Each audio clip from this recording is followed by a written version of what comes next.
मनुष्य जीवन मूल्यवान जीवन अच्छी तो समस्या अच्छी और समस्या अच्छी तो समाधान उपाय मध्य अच्छी। जदि जीवन रे समस्या जदि लागी रहे ताहले कौन करिबा। गोटे छोटिया कहानी उपस्थापन करुछि आरंभरू शेष पर्यंत शुणंतु। जड़े व्यक्ति निज जीवन रे बहुत गुड़े समस्या रे थिला। सते कि ताकू मने होथिला जे दुनियार सबु समस्या तारी पाखरे ठुल होई रही जाइछि। शेषरे व्यक्ति जनक थकी जाई ओ हारी जाई जने संथक पाखरे पहुंचिला। आउ संथंकर आगरे निजर मन व्यथर को प्रकाश कला। एहा सुनी संथ जनक कहिले, बापा तू आजी मो पाखरे आजी राति को रही जाओ। मो पाखरे 100टी ऑटो रही आउ सेमानक देखा चाहा करिवो। आउ राति रे जेपरी कौनसी ऑटो ठिया हेबाकू देव नाही। साधुंकर एही कथा सुनी व्यक्ति जनक राजी हला आउ ऑटोंकर सेवारे से लागी होई रहिला।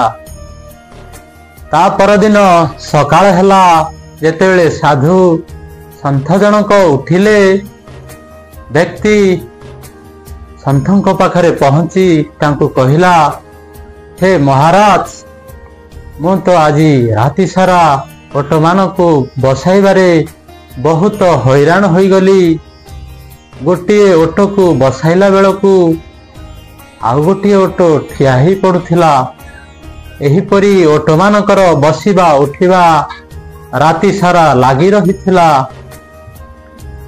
व्यक्तिंकर एक कथा सुनी संथ जनक हसिले आउ कहिले, बापा आमर जीवनर समस्या गुड़िक मध्य एई ऑटो मानकर बसिबा उठिबा परी आउ जीवन रे प्रत्येक समस्या बा लागी रहिथिबा समस्त समस्या एक संगे समाधान हो जाए नाही।